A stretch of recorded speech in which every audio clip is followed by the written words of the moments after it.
كره المشركون.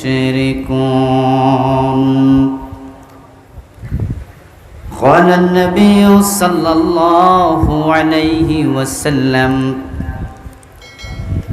كل أمتي يدخلون الجنة إلا من أبى. قال: من أبى؟ قيل: من أبى يا رسول الله؟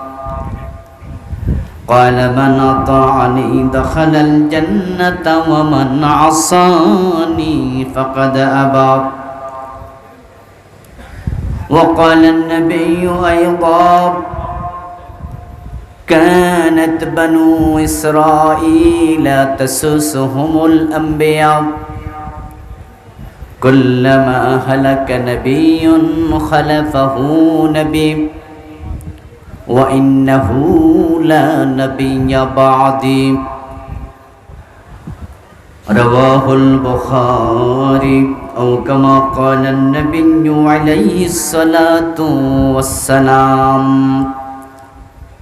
সকলে মেহেরবানি করে দুরূদ শরীফ পড়ুন। আল্লাহুম্মা সাল্লি আলা মুহাম্মাদিন ওয়া আলা আলি মুহাম্মাদ কামা সাল্লাইতা আলা ইব্রাহিম ওয়া আলা আলি ইব্রাহিম ইন্নাকা হামিদুম মাজিদ। আল্লাহুম্মা বারিক আলা মুহাম্মাদিন ওয়া আলা আলি মুহাম্মাদ كما باركت على إبراهيم وعلى آل إبراهيم إنك حميد مجيد. اللهم صل وسلم وبارك عليه. বগুড়া উলামা মাশায়েখ পরিষদ কর্তৃক আয়োজিত 3 দিন ব্যাপী ঐতিহাসিক সিরাতুন নবী সাল্লাল্লাহু আলাইহি ওয়াসাল্লাম মাহফিলের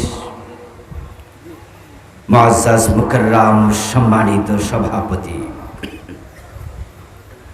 বিশিষ্ট আলেমে দ্বীন মুহতারাম মাওলানা আলমগীর হুসাইন হাফিজাহুল্লাহ, আল্লাহ তাআলা হুজুরের সুস্থ সুন্দর লম্বা হায়াত নসিব করুন। আজকের প্রথম দিনের সম্মানিত প্রধান অতিথি, বিশিষ্ট শিক্ষাবিদ,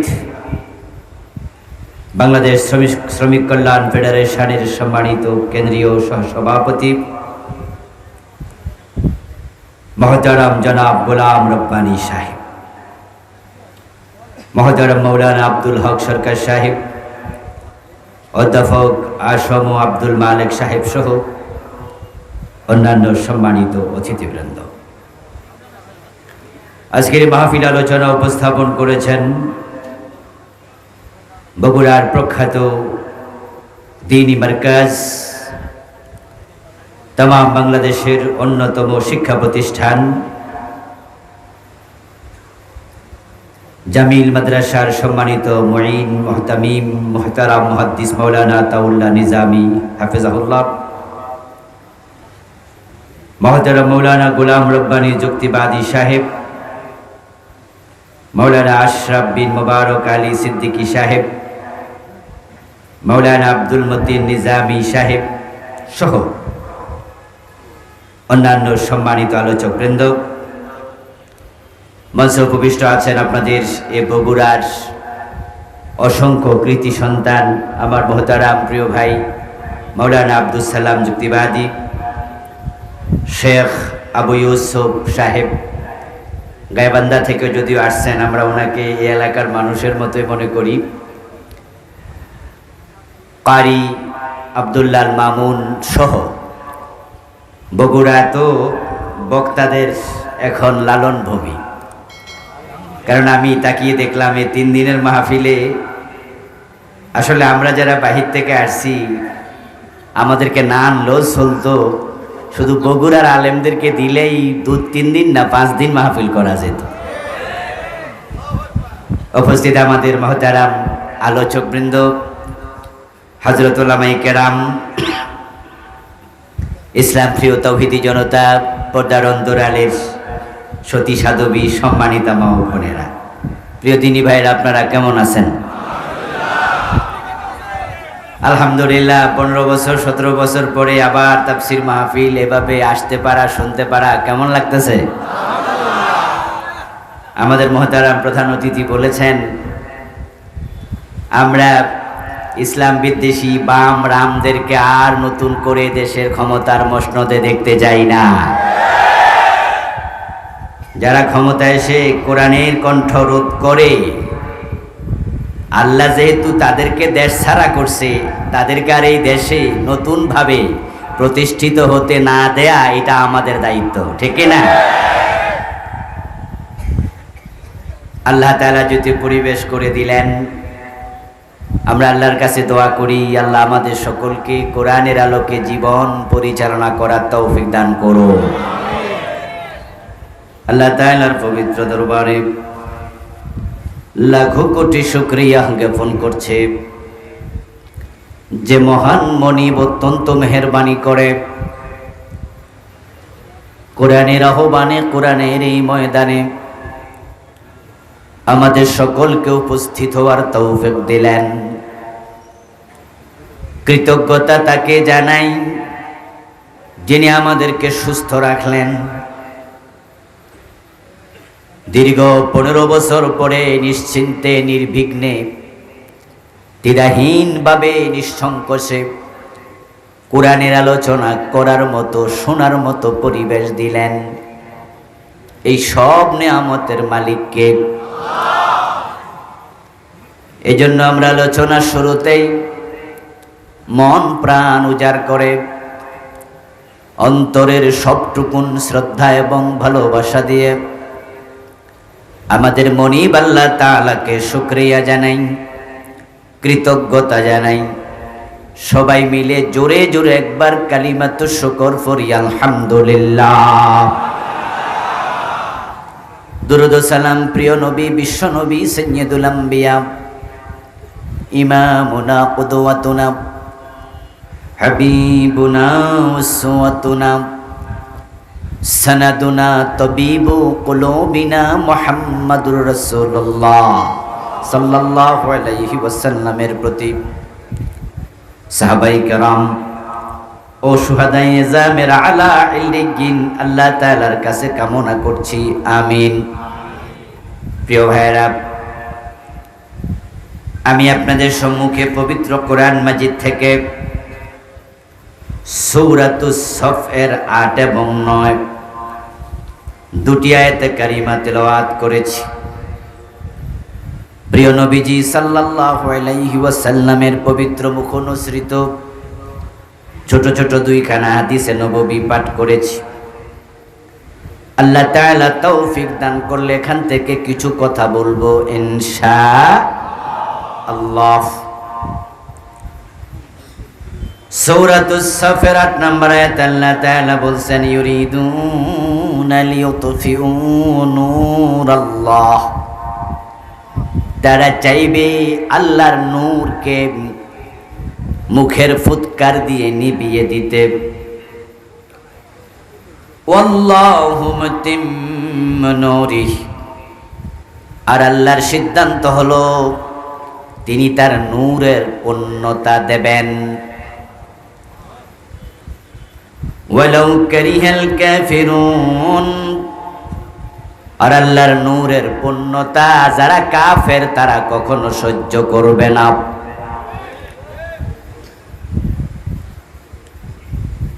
9 নম্বর আয়াতে আল্লাহ বলছেন, হুয়াল্লাযী আরসালা রাসূলাহু বিল হুদা ওয়া দীনিল হক, তিনি সে মহান সত্তা আল্লাহ যিনি তার রাসূলকে পাঠিয়েছেন কোরআন এবং দ্বীনে হক, ইসলাম দিয়ে।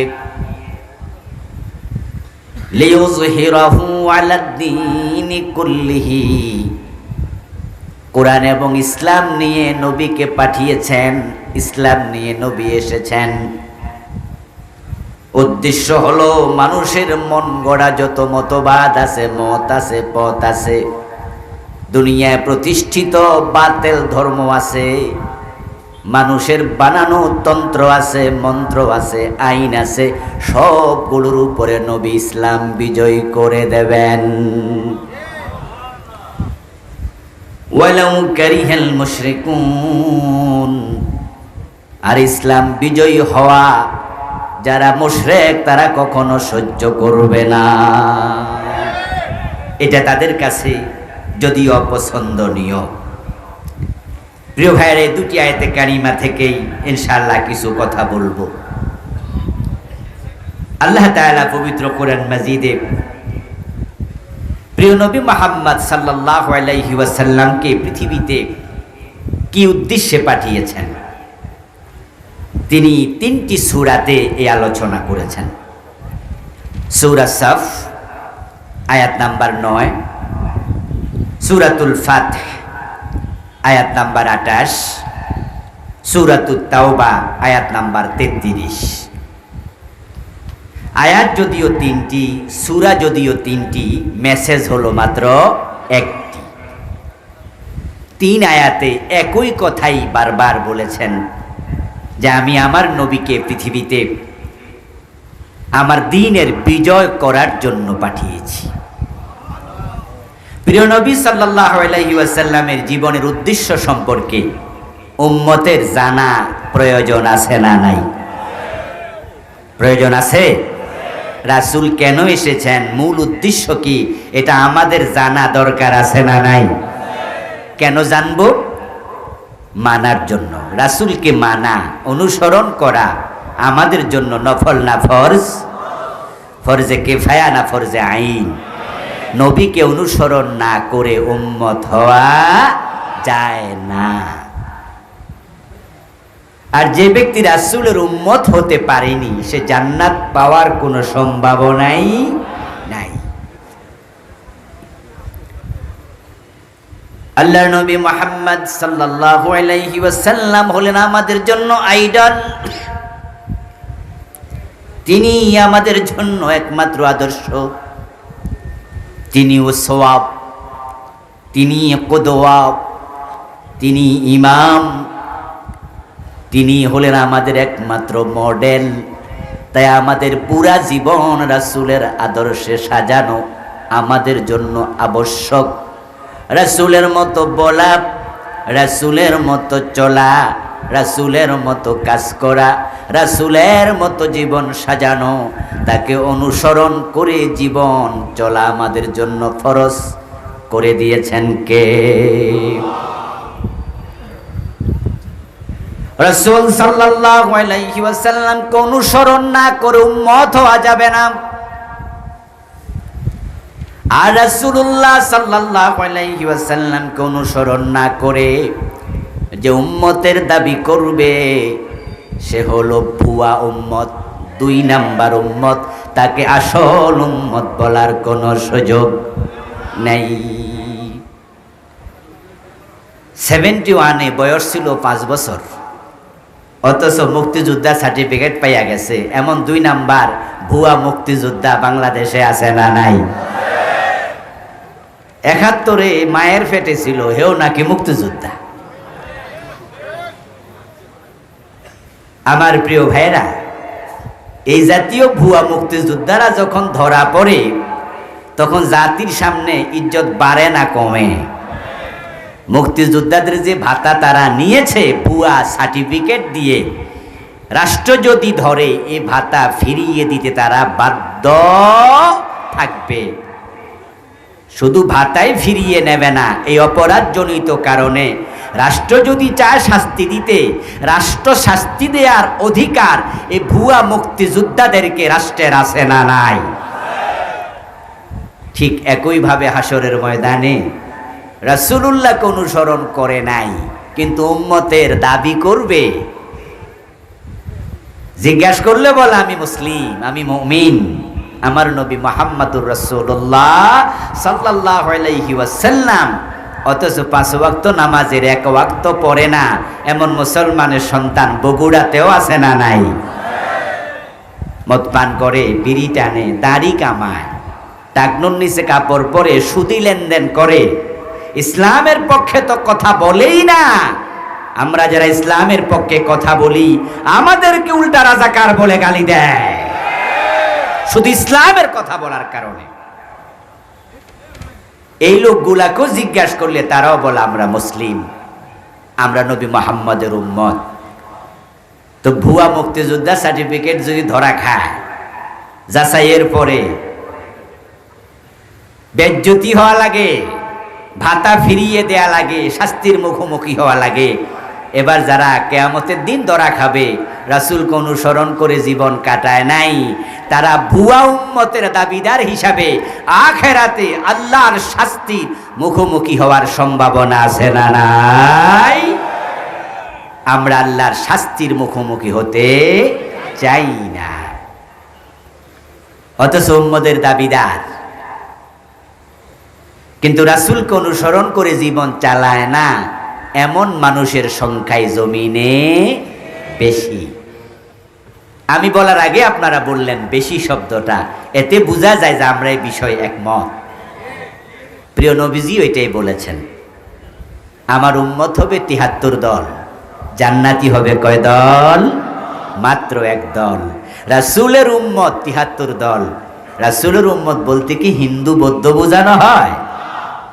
তারা মুসলমান, তারা মুসলিম দাবিদার। قال النبي صلى الله عليه وسلم تفترق أمتي على 73 মিল্লাহ কুল্লুহুম ফিন্নার ইল্লা ওয়াহিদা। প্রিয় নবীজি বলেছেন আমার উম্মতগুলো ৭৩ ভাগে বিভক্ত হয়ে যাবে, প্রত্যেকটা ভাগ জাহান্নামী, সবগুলো দল হবে জাহান্নামী, ইল্লা ওয়াহিদা, জান্নাতি হবে মাত্র এক দল। আমার প্রিয় ভাইয়েরা, এই কথা শোনার সাথে সাথে কোন একজন সাহাবী দাঁড়িয়ে গেলেন, জিজ্ঞাসা করলেন, ইয়া রাসূলুল্লাহি ওয়া মাহি, হুজুর আমরা তো উম্মতের দাবি করছি, এখন উম্মতের মাঝে যদি ৭৩ দলের মাঝে ৭২ দল জাহান্নামী হয়, তাহলে তো আমার টেনশন বেড়ে গেল। জান্নাতি হবে মাত্র এক দল। ওয়া মাহি, ও প্রিয় রাসূল, সে জান্নাতি দল আমরা জানতে চাই কোনটা হবে? জান্নাতি দল একটা, জাহান্নামী দল ৭২টা, উম্মতের দল হলো মোট ৭৩।